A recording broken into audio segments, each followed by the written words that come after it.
일자리가 적어지다 보니까 이거를 이 일자리라는 그 결과를 얻기 위해서 더 미친 듯이 경쟁을 할 수밖에 없는 사회가 되긴 했는데 근데 이거는 알긴 아는데 저는 조금 더 좀 근본적으로 사람이라는 것에 좀 관점을 맞추자면 사실 지금 언론에서 막 10대들 막 중고등학생들 막 학교 폭력 진짜 너무 잔혹하다 이런 거 생각해 보면은 우리가 10대였을 때 잠시 그러니까 7년 전, 10년 전으로 돌아갔을 때 그때는 제법 굉장히 말도 안 학교 폭력 이런 거 말도 잘 안 나오고 되게 공부 열심히 잘하고 그냥 어른들 말씀 잘 듣고 그런 세대였거든요 저희는. 근데 지금 관점으로 또 보면 오히려 사실 어른들이 보기에는 쟤는 왜 저러지 하면서 오히려 막 우경화됐다 보수화됐다 이런 말 많이 하잖아요. 근데 사실 우경화가 됐다기보다는 실리적으로 변했다가 맞는 말 같아요. 그러니까 대학 청년들이 정치를 보는 입장이 과거에는 좀 대한민국은 미래를 위해 더 나아져야 한다. 약간 이런 이렇게 낙관적이고 그러면서 좀 미래지향적인 그런 마인드였다면 지금의 청년들은 워낙 현실의 벽이 높고 좀 잔인해지다 보니까 당장 누가 나한테 더 이득이 되지? 이거를 그렇죠. 먼저 계산적으로 정치를 계산적으로 판단하게 되더라고요. 그래서 지금 사실 이 자리에서 그러는데 지금 막 언론에서 맨날 이렇게 떠들잖아요. 막 2030 왜 이렇게 홍준표 지지하냐. 근데 지지하는 게 아니라 그냥 이게 부합할 것 같으니까 홍준표를 지지다. 이런 느낌으로 다가가셔야 돼요, 사실. 그러니까 마인드가 많이 달라졌어요. 그냥 계산적이게 됐다, 실리적이게 됐다. 이게 맞는 말이고. 그러니까 어느 정도 관습적인 거? 보통 이제 요즘 분들 생각하시면 그런 거 있잖아요. 약간 지역적으로 뭐 이쪽 지역은 되게 이전부터 뭐 이분을 이런 뭐 오른쪽이었다 왼쪽이었다 이런 게 있는데 요즘 청년 세대들은 말 그대로 이제 딱 사실은 저는 모르겠어요. 이게 되게 조심스럽긴 한데 각자 이제 10대, 20대, 30대, 40대 다 원하는 그런 것들이 있잖아요. 그런 것들 니즈를 얼마나 정치인이 해결해 주느냐. 사실은 어쨌든 국민이 그 나라의 주권이 국민에게 있는 거니까 어쩌면 그게 저는 뭐 물론 실용적이다. 사실 실용적인 건 맞는데 어쩌면 그게 또 당연한 게 아닌가 싶어요. 그렇죠. 네. 실제로는 당연한 거예요. 그런데 과거의 정치는 주민들이나 국민들의 삶과 많이 밀접이 있지 않았어요. 네, 그렇죠. 그러니까 관심도 별로 없고 그래서 부정부패도 심하고 뭐 이렇게 돈질하고 막 이렇게 뭐. 네, 그렇죠. 근데 지금은 실제 정치가 우리 생활과 가까이 있다고 생각하는 시대로 변해버린 거예요. 그러니까 발전한 거죠, 어떻게 보면. 실제로 국민들의 여러 가지 이야기들을 빨리 문제점을 파악하고 의견을 빨리 듣지 않으면 정치인으로 도태돼 버릴 수도 있는 그런 시대가 나는 많이 돌아왔다. 그것은 우리 사회의 민주주의 발전이라고 보는 거예요. 그렇죠. 그런 속에서 자신들의 이해관계와 항상 연결을 시켜서 그것이 정책화돼 가지고 문제를 해결해 줘야 되는데 이것들이 막혀 있으니까 좀 심리적으로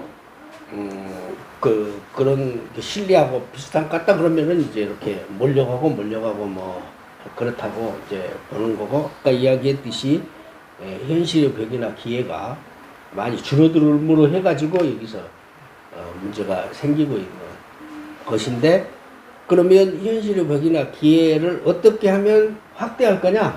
이게 사실은 또 기본적으로 베이스가 깔려 있어야 그렇죠. 해결적으로 네. 이제 갈 것이다. 그렇죠. 어떻게 그런 것들을 만들어낼 거냐라는 게 뭐 중요한 대안이지 않을까, 뭐 이런 생각을 해보는 건데, 어쨌든 맞습니다. 현재 상황에서. 근데 우리 서민정 학생은 어떻게 보면은 이 취업이라든지 이런 것들이 딴 사람보다는 좀 더 취업 걱정이 덜 되는 그런 저 전공에 있어서 조금 덜 심각하지 않을까 그런 생각은 드는데 어때요? 근데 그게 또 그러니까 그렇게 뭐 요즘에 뭐 문과보다 이과가 더 취업이 잘 된다. 또 이과 내부에서도 어느 쪽이 더 취업이 잘 된다. 뭐 이런 식으로 취업이 약간 좀 점점 이렇게 좁혀가지고 여기는 더 잘 되지 않을까라고 서로 전공에 대해서 생각을 하는데 근데 또 그 위치에 있는 사람들은 또 그 위치 나름대로의 고민이 있는 거고 또 그 내부에서도 단순히 이런 전공을 가지고 있다 해서 취업이 잘 되는 게 아니고 저희도 뭐 어느 자격증을 갖추거나 아니면 이 정도의 뭐 인턴을 한다든지 아니면 뭐 직무 관련 경험이 있다든지 이런 식으로 좀 뭔가를 많이 가지고 있어야 그 취업이 되는 게 현실이거든요. 그리고 아무래도 이렇게 취업 경쟁이 심화되다 보니까 경력이 많은 사람들도 워낙 많아서 이렇게 저처럼 아직 경험을 쌓지 못한 사람들이라든지 사회에 약간 진출하지 못하기 그 전 단계 그런 사람들 같은 경우는 저희도 취업이 어렵다라고 이렇게 현실적으로 생각을 하고 있고요. 그런 게 아무래도 저는 현실이라고 생각합니다. 그러니까 이 내가 그 한 10여 년 전부터 그 한 10년 이전 지금으로부터 10년 이전부터 저성장 시대에 돌입을 했다. 이제 그렇게 이야기를 그쵸. 하기 시작했거든. 그렇죠. 그러면서 저성장 시대에 돌입을 함으로 해가지고 이제 취업의 절벽이 이렇게 가파라졌는데 거기다가 이제 자동화라든지 로봇, 인공지능 그렇죠. 이게 급속하니 이제 막 발전을 해버리니까 그렇죠. 더욱더 제조업 중심의 일자리들이 이제 막 없어져 버리는 그렇죠. 이런 형태가 돼버리니까 기회가 줄어드는. 그래서 사실은 저도 그런 생각을 해보는 거예요.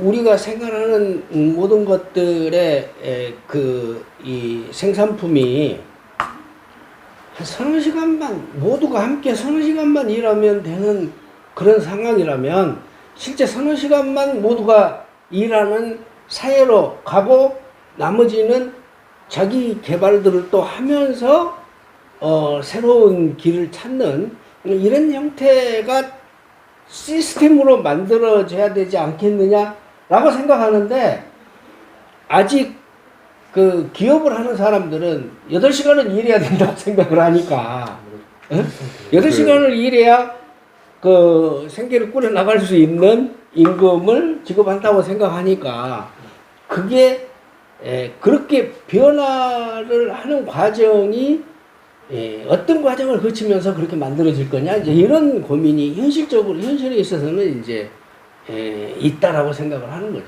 그러니까 그걸 어떻게 잡아 나갈 것이냐. 그러니까 이 아이디어 자체는 너무 좋은데 사실은 그거를 실용적으로 어떻게 하나하나 잡아 나갈. 우선은 우리가 뭐 하다못해 건축을 해도 러프한 스케치를 먼저 그리잖아요. 그러면서 거기서 뭐 그림을 그려도 러프한 스케치를 그리고 그 다음에 선을 따고 채색을 하듯이 그런 단계를 정하는 게 되게 중요할 것 같다는 생각이 들어요.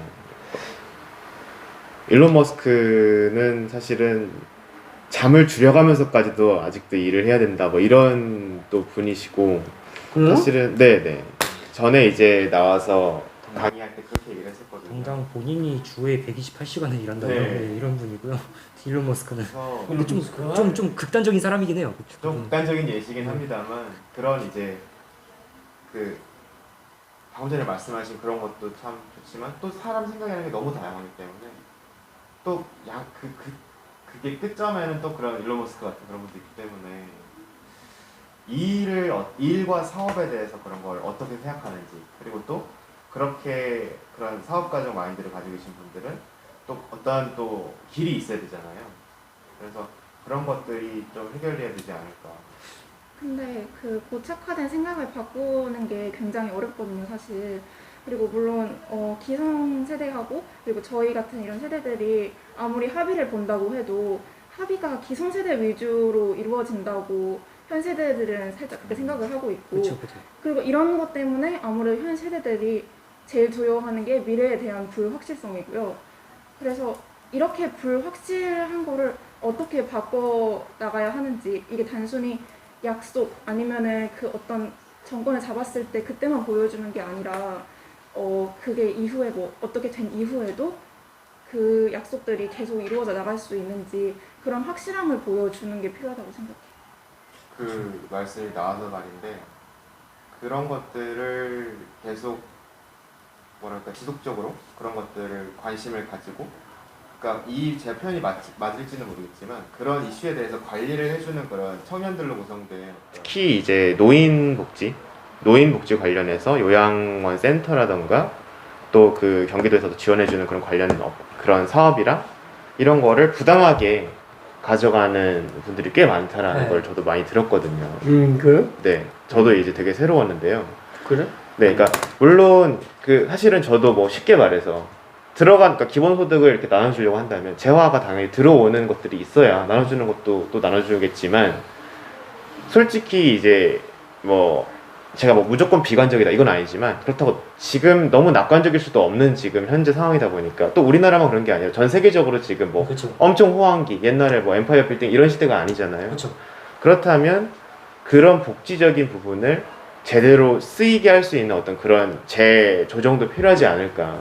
저도 사실 저도 여러 네. 시의원님, 저도 다른 시의원님들이랑 여러 얘기를 해봤는데 그런 좀 부정 그런 사례가 관념을 없애줘야 되는 것도 저도 우선이라고 봐요. 좀 많이 들은 게 있어요. 그러니까 예를 들자면 이런 거예요. 뭐 이제 시의 복지라든지 아니면 뭐 재정적 뭐 지원을 위해서 1억 원이 들어가야 될 돈을 일부러 좀 뻥튀기 해서 1억 5천만 원 이런 식으로 해서 그냥 나머지 돈을 이제 부당 이익으로 챙기는 그런 사례를 그냥 많이 듣긴 했거든요. 그래서 이거에 대한 제도적 보완도 확실히 필요해야 된다고 보긴 해요. 왜냐면 청년들이 이거에 많이 분노하고 있거든요. 그러니까 참 웃긴 게 이게 지금 기본소득 얘기를 하고 이런 또 청년들에 대한 뭐 미래에 대한 불확실성 뭐 이런 것들 성장에 대해서 얘기를 하는데 이게 다 보면 다 이게 이렇게 거미줄처럼 다 연관성이 있어요. 그쵸, 이게 그래서 그쵸. 하나만 딱 문제다라고 얘기할 수가 없고. 다 얘기해봐야 네, 그래서 참 그런 것 같아요. 참 신기하기도 하고. 약간 결국에는 가치관에 따라서 어떤 게 제일 큰 문제다 얘기할 수 있지만 결국에는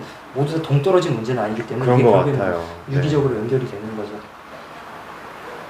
기본소득의 뭐 실효성이라든지 이런 거에 대해서도 좀 의문을 제기하는 부분이 많은데, 기본적으로 제 주변에는 그러니까 기본소득이 뭔지 뭐 정확히 알지는 않지만 기본소득에 대해서 이게 과연 가능할 것인가 라고 의문을 제기하는 사람들이 굉장히 많거든요. 근데 저는 그 이유가 이 기본소득에 대한 내용을 이렇게 조금 보면은 얼마씩 줄 것인가 이런 거에 대한 내용이 아직 확실하진 않지만 조금 제시되어 이 있는데, 복지 예산이 GDP 대비 복지 예산 차는 50%밖에 안 되는 거예요. 그런데 스웨덴에서 기본소득에 대한 투표를 했는데 올 300씩 주겠다고 투표를 했는데 거기에서 투표를 한 성격은 사실은 복지 예산으로 너무 많이 나가니까 줄이기 위해서 300씩 주겠다고 이야기를 한 거예요. 차라리 300씩 모든 복지의 기존의 복지 그거를 다 없애고 무조건 300씩 주겠다 기본소득으로. 그래가지고 투표를 했더니 사람들이 자기가 받고 있는 것보다 적거든. 그러니까 반대를 한 거야. 근데 우리나라하고 다르지. 그렇죠. 그래서 거기는 이제 그렇게 됐고, 우리는 이 선진국에 비해서 복지 차지하는 비중이 앞으로 더 가능성이 많은, 거기에 투자를 해야 할 복지 포션에 투자를 해야 할 부분이 많이 여유가 있는 상황이기 때문에 그 부분을 가지고 복지 쪽 이거를 막 더 넓혀가는 것보다는 기본소득이라는 개념으로 이제 넓혀가는 이제 그런 것에서 범주형 기본소득을 생각하고, 이 기본소득을 생각할 때 그 단순히 복지로 생각을 아까 이야기했듯이 안 하는 거예요. 그러니까 이렇게 했을 때 기본적으로 이거를 골목 상권이 내서 쓰도록 함으로 해가지고, 그러니까 이 과거에는 ICT 이쪽이 발전이 안 돼가지고 이 사람한테 돈을 줬을 때 은행에 갖다가 저축을 해버릴지,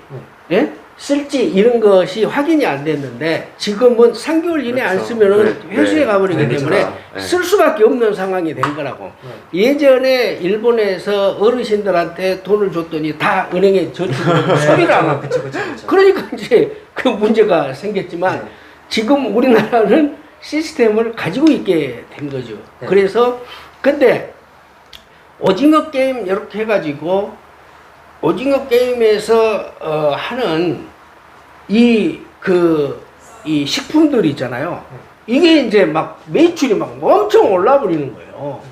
그러니까 우리나라의 지금 수출이 전자, 자동차, 조선 네. 이 정도에서 머무르는 게 아니고 화장품, 식품 이렇게 다양한 제품 업종으로 이제 다양한 항목으로 이렇게 늘어나서 이렇게 수출을 하니까 수출이 40% 이상 막 증가하는 거예요. 그쵸.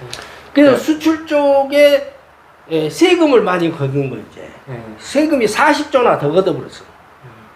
그런데 이거를 어떻게 풀 거냐?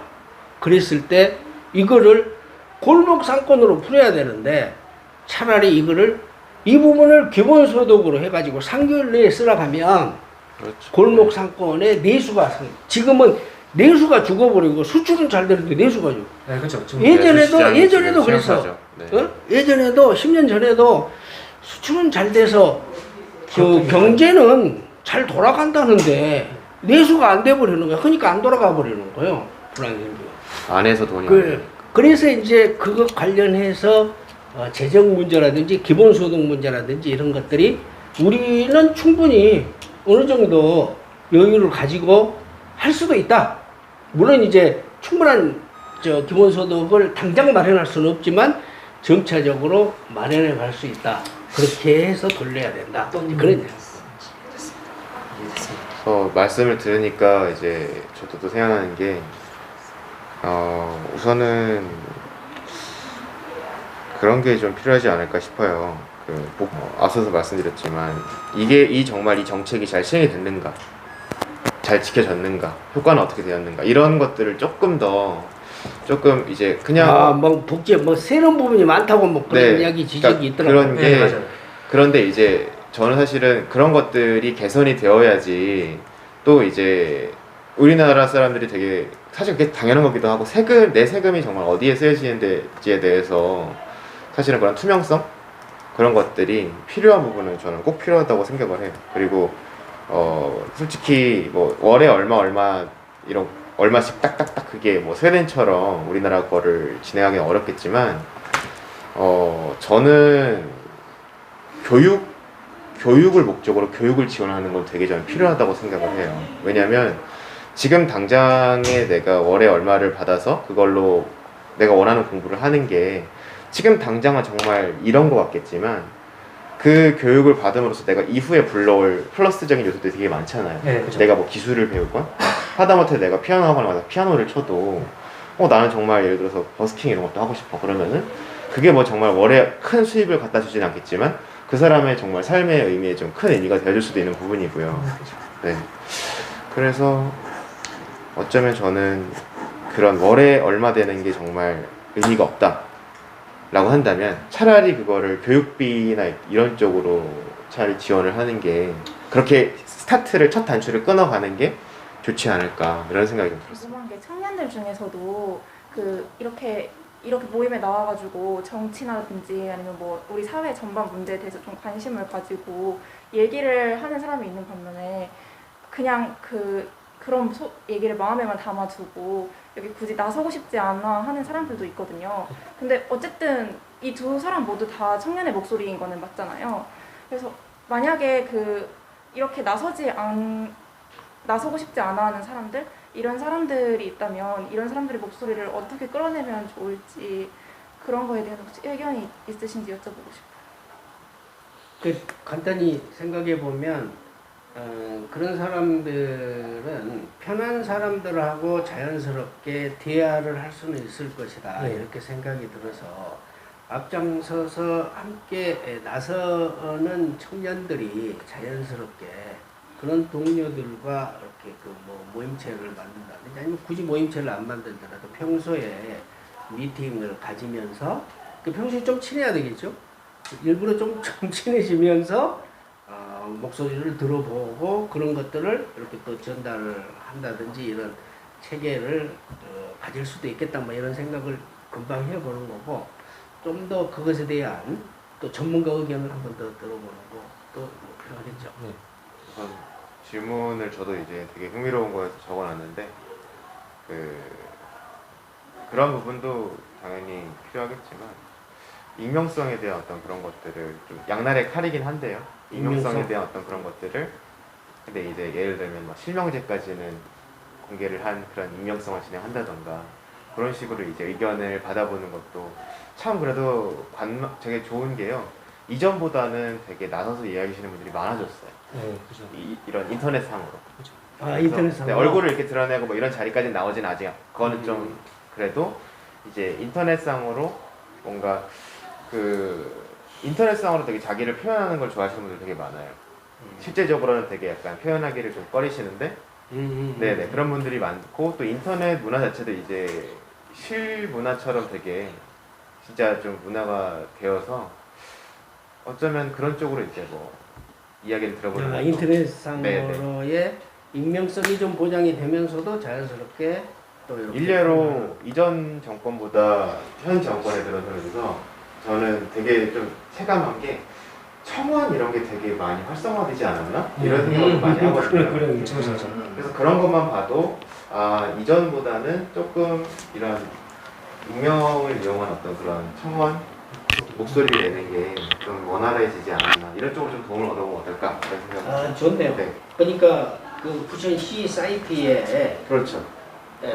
그 적어도 청년들 한 1000명이 뭔 이야기를 제기하면 시에서 정책적으로 검토하겠다. 네. 뭐 이런 것도 좋은 이야기일 수 그렇죠. 있겠네요. 네, 그렇죠. 또 이제 보면은 제가 이제 봤는데 저는 몰랐는데 이제 부천에도 약간 마스코트 같은 게 있더라고요. 그래서 그런 마스코트를 가지고 이제 되게 컨텐츠를 많이 만들었어요. 펭수 이런 것처럼.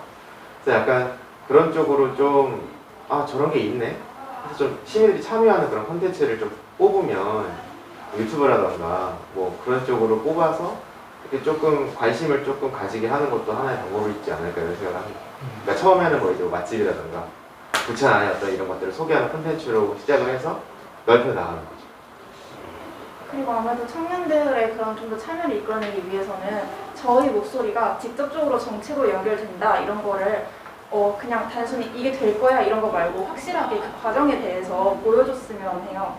그게 모든 게 다 아무래도 정책으로 연결될 수는 없겠지만 그래도 이 중에 뭐 과반수가 얘기하다든지 아니면 좀 실효성이 있다든지 이런 것들은 정책으로 연결된다 이런 과정 자체를 뭐 영상으로 제작을 하다든지 이렇게 뭐 직접 의회 같은 데 가서 얘기하는 거가 나온다든지 그런 게 필요한 것 같아요.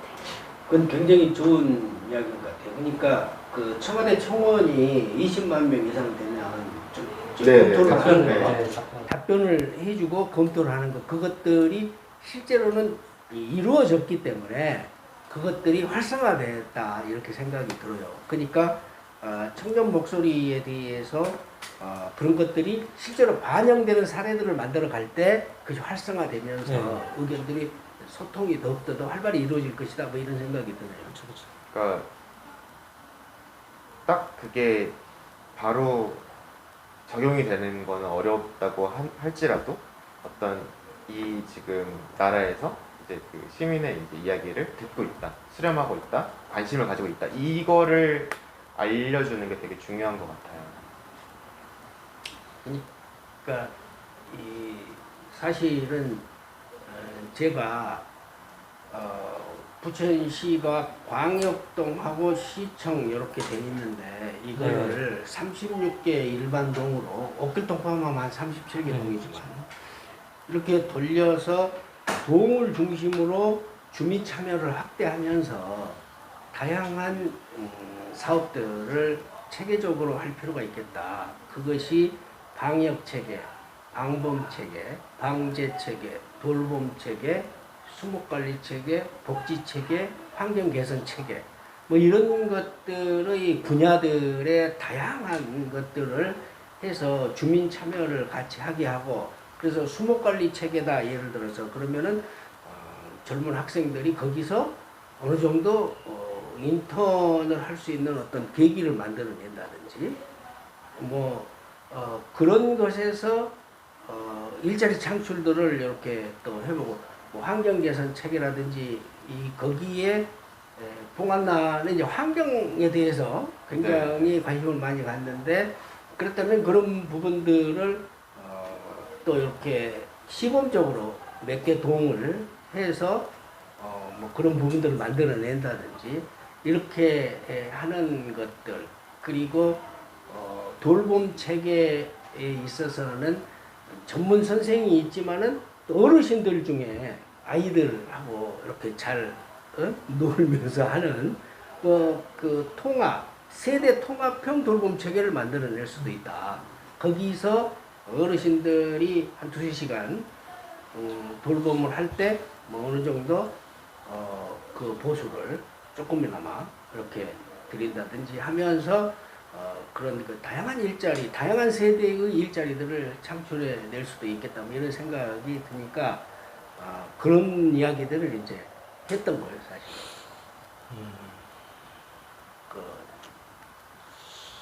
그 문화에 대해서 너무 소비만 하고 투자만 예, 하다가 그렇죠. 문화 산업을 이렇게 해야 되지 않겠느냐. 예. 그래서 제가 10일 안에 부천 종합운동장이 발표를 좀 하려고 그러는데 종합운동장이 4개 전철이 환승하는 거죠. 네, 그렇죠, 그렇죠. 더블 역세권도 맞아요. 아니고 네. 트리플도 아니고 쿼드러플. 이게 4개 전철 환승하는 환승역을 뭐라고 부르냐 찾아봤더니 쿼드러플 역세권이야. 쿼드러플 역세권. 코드가 네. 싸니까. 그렇죠, 그렇죠, 네. 그렇죠. 그래서 그러면은 여기를 중심으로 지하에서 다 사람들을 보낼 거냐? 여기에 뭔가를 만들어서 대한민국에 그렇죠. 가면 네. 여기 한류의 메카 해가지고 K컬처 타운으로 해서 여기를 입지 조건이 좋단 말이야. 너무 좋아요. 네. 여기가 30km 반경 내에 1,800만 명이 사니까. 그렇죠, 그렇죠. 여기서 뭐 김포고 인천이건 인천, 뭐 서울 뭐 안산. 이거 홍대에서도 바로 하고 그래요. 예, 홍대에서 그렇죠. 원정동으로 이렇게 올 수도 네, 있고. 그렇죠, 그렇죠. 그 다 퍼져나가기 때문에 여기에서 한 3만 평을 지하 25m, 지하 30m 이하부터 전철이 가니까 네, 그렇죠. 지하 25m까지 3만 평을 파가지고 지하 도시를 만드는데 국내의 굴지의 엔터테인먼트 회사들을 이렇게 네. 유치를 하겠다 이거지. 네. 그렇게 해서 거기서 다양한 K-팝, K-컬처 여러 가지 아트. K-e스포츠 아트. 여러 가지들을 거기서 이렇게 하고 또 그 디지털 파밀리온이라고 미래 상상 도시도 체험할 수 있는 이런 부분도 만들고 그렇게 하면서 거기서 이제 굿즈라고 이야기를 네, 하는 것 그렇죠. 같은데 네, 굿즈라고 굿즈, 하죠. 네. 굿즈, 그리고 테마 뭐 이런 것들을 만들면서 소비도 하고 거기가 한류의 모든 문화를 경험하고 체험하고 또 그 먹고 네. 마시고 할 수 있는 이런 것들을 만들어낼 수 있지 않느냐. 그렇다면 일자리가 창출이 되고 네. 부천에 그렇죠. 세수 확보도 되고 그러지 않겠느냐. 네. 이런 생각을 해본 거예요, 그러니까. 근데 저도 굉장히 전부 동의하는 게 왜냐면 제가 하필 왜 문화산업에 초점을 맞췄냐라고 한다면 뭐 물론 뭐 IT 산업도 있고 한데 IT 산업이라던가 현재 3차 산업 이런 산업들은 뭐에 가장 취약해지고 또 이제 의미가 없어지게 되냐면 메타버스 기술에 의해서 좀 많이 의미가 없어져요. 왜냐면은 메타버스 기술은 결국엔 가상현실에서 마치 현실감 있게 그냥 이렇게 좀 라이프 로깅이라고 해가지고 현실에 있는 뭐 기록들을 다 남기고 이런 거거든요. 결국에는 이제 수량 이렇게 뭐 정량적 가치가 좀 중요시되는 그런 산업들, 그러니까 IT 산업이죠.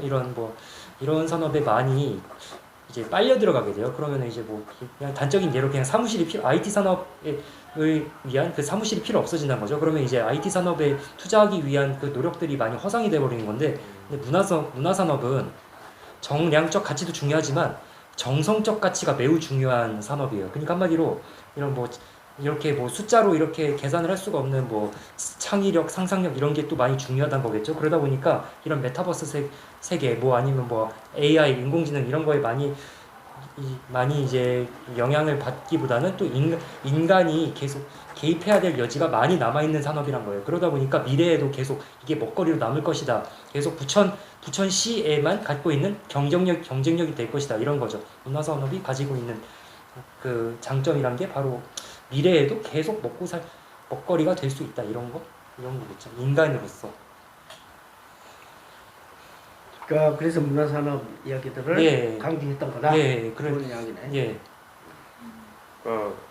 문화 산업이 정말 중요한 것 같아요. 네. 저도 그거는 전에 딱 처음에 들었을 때부터 공감을 했고 부천은 이미 진짜 그 문화라는 슬로건을 내놓은 이상 이미 이 베이스는 깔려 있고 이거에 대한 좀 호재라고 할까요? 그러니까 투자할 만한 좀 여러 외부적 조건들이 들어오는 상황에서 이거를 살릴 수 있는 그 방안이 바로 말씀하신 그런 거. 이 부천종합운동장을 쪽에서 이런 문화 정말 대형 센터 이런 거를 만드는 거라고 생각했어가지고 저도 너무 좋은 의견이라고 생각합니다.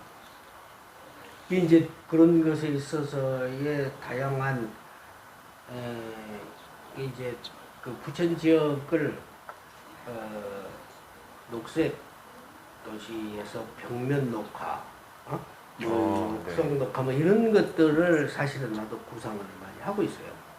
그래서 그런 부분들이 혹시 적용을 한다고 했을 때 적용에 있어서의 도시 적용을 다양하니 도시의 녹화를 어떻게 할 것이냐. 다시 말해서 공간은 좁은데 이걸 녹화를 어떻게 할 것이냐. 뭐 이런 것들. 네. 그런 것들에 대해서 많이 연구를 해서 좀 펼쳐나갔으면. 네. 좋겠습니다. 적용 쪽에서는 물론 그 교수님들이 좀 더 연구를 하고 계시겠지만 아무래도 지금 현재 그 말씀하신 것처럼 이게 바다면이 부족하다 보니까 이렇게 수평적으로 녹화를 해 나가기에는 지금 현재 도시는 부족한 점이 많거든요. 그래서 벽면 녹화 같이 서울시청 보면 이렇게 벽면 녹화 많이 돼 있는데 그런 식으로 이렇게 벽면 녹화의 중요성을 강조하는 것도 수직적으로 올라갈 수 있는 구조이기 때문에 도시 구조상 그게 가장 적합할 거라고 생각을 해서 그렇게 나오는 거고 또 녹사평역 같은 데 보면은 지하철 내부에 녹화를 하잖아요. 지하철 내부? 네, 네. 지하철 역사 내부에 네, 그쵸. 녹화가 잘 돼 있거든요. 그래서 위에서 이렇게 빛이 딱 이렇게 내려와서 빛이 내려와가지고. 네, 이게 네. 되게 밝아요, 역 자체도. 그렇게 녹화를 관리하는데 도시에 뭐 그런 식으로 부천에도 적용을 해보면 어떨지라고 생각합니다. 도시 부천시청을 벽을 갖다 녹화를 해보려 하는. 그것도 되게 좋을 것 같아요. 보면 저도 이제 부천시 안이 되게 좀 그런 녹화를 이렇게 해놓으면 되게 참 좋겠다 이런 생각을 했는데 좀 약간 삭막하다? 약간 살짝 이런 느낌을 네, 저는 그쵸. 네, 알게 모르게 좀 느끼긴 했거든요. 그래서 확실히 그리고 다채로워지지 않을까.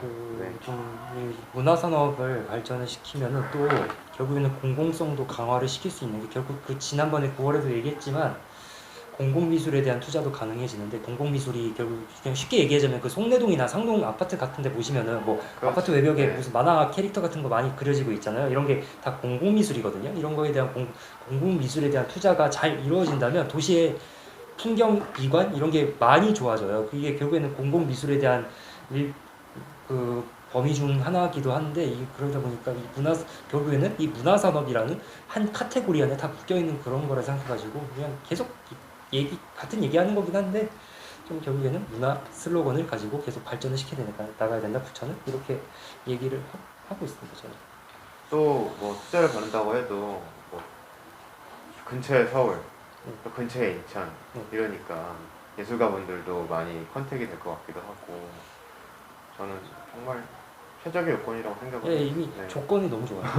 그러니까 여기가 이 쿼드루플 역세권이 네. 되게 되면 인천공에서 김포공항으로 오는데 한 40분도 안 되는데 네. 바로 네. 김포공항에서 바로 환승하면 종합운동장으로 네, 그렇죠. 그렇죠. 네. 그러니까 접근성이 굉장히 좋은 이제 종합운동장 지부소득이라는 제도가 그 지금의 청년들에게 좀 막연한 불안감이나 미래에 대한 불안감이죠. 그런 아니면은 좀 불확실성에 대한 해법이 좀 될 수 있는 좀 실질적인 제도가 되었으면 합니다. 저희 청년들이 아마 대한민국 세대 중에서 가장 불확실한 미래가 가장 불확실한 세대일 수밖에 없기에 이 제도가 결국엔 이 불확실성에 대한 좀 일종의 좀 마중물이 되어줬으면 하는 바람입니다. 일자리 문제가 청년들 사이에서 그 가장 중요한 문제로 꼽히고 있고 그리고 또 날로 심각해 가고 있는 게 현실입니다. 그래서 기본소득이 이런 거에 대한 대안이 되어줬으면 하는 것이 기성세대뿐만 아니라 저희 청년들의 바람이고요. 하지만 이런 저희의 이런 좀 생각들이라든지 미래에 대한 불확실성에 대한 두려움을 없애주기 위해서는 기성세대들이 단순히 기본소득이 좋다 혹은 또 기본소득이 소비를 증진시킬 것이다 이러한 어떤 뭐 주장만을 하는 것이 아니라 좀 더 확실하고 실효성 있는 대책을 마련해 주셨으면 하는 기본소득이 지금 처음 출발을 했고 뭐 지극히 개인적인 생각이긴 합니다만 이제 처음부터 어떤 그런 완벽한 인프라를 갖추고 정말 뭐 생활부터 뭐 다 이렇게 팍 될 거라고 저는 생각하지는 않아요. 그래서 가장 중요한 거는 이제 저는 사실은 가장 중요한 건 사실 뭐 생활비 이런 부분보다도 교육적인 확실한 지원이 저는 먼저 진행이 되어야 되지 않나. 왜냐면 정말 내가 원하는 직업, 가지고 싶은 것들, 뭐 정말 취업이 빨리 되는 것도 정말 중요하겠지만 내가 정말 원하는 것들을 배울 수 있는 어떤 그런 지원이 필요하지 않을까. 그리고 좀 그런 것들이 기본소득을 통해서 차근차근 좀 이루어졌으면 좋겠습니다. 기본소득이 현재의 재정 상태 속에서 가능한 부분부터 기본소득이라는 개념을 실천해 나가려고 하고 있는 것이고요. 그렇지만은 기본소득이 다 문제를 해결하는 것은 아니라고 생각하기 때문에 앞에서 지적했듯이 산업의 고도화라든지 문화산업의 새로운 일자리 창출들 이런 것들을 동시에 하면서 기본소득이라는 정책도 그때 해 나갔으면 좋겠다는 말씀에 깊이 새겨들었습니다. 그리고 이 창업이 다양한 형태의 창업, 단순히 식당이라든지 커피숍 뭐 이런 창업이 아니고 새로운 형태의 창업들이나 그런 것들이 어쨌든 문화산업이 발전이 되면 또 새롭게 일자리들이 개인 창의성을 바탕으로 한 일자리들이 뭐 생겨날 거라고 생각을 하니까 그것들이 시너지 효과를 이루면서 대책이나 대안들을 마련해 봤으면 좋겠다 이런 생각을 해요. 마음에만 두고 표현을 하지 않는 청년들이 사실은 많기 때문에 그런 사람들의 의견들을 어떻게 수렴할 것인가에 대한 다양한 그 방법이 필요하다. 앞에서 인터넷상에서 모아지는 이런 것이라든지 아니면은 실제 그 의견들이 모아져서 좋은 의견들은 정책에 반영이 돼가지고 피드백이 되는 뭐 이런 것들을 통해서 의견들의 일이나 소통의 네트워크망들이 넓혀갈 것이다. 뭐 이런 생각을 근데 메타버스는 그 시간이 좀 막 아까운 것 같고 막 그러는데 어떤 건가? 쉽게 얘기하자면 그러니까 네 가지 특성이 있는데 뭐 가상 세계, 뭐 라이프 로깅, 증강현실 또 하나가 기억이 안 나는데 결국에는 가상 현실에서 진짜 세계처럼 진짜 현실에 있는 것처럼 그냥 뭐 어떤 뭐 일 처리도 할 수 있고 마치 결국에는 그런 밑바탕을 깔아주는 그런 기술인데 결국에는 한마디로 가상 세계 현실을 마치 진짜처럼 효율적으로 만든다는 거겠죠. 정말 리얼하고 이러다 보니까 이 기술은 이미 뭐 게임에도 이미 발현이 잘 돼 있지만 이 기술이 만약에 실생활에 적용이 많이 돼버린다면 일단 당장 정량적 가치가 중시되는 이런 일자리들은 굳이 그냥 쉽게 말하자면 뭐 사무실도 필요 없습니다.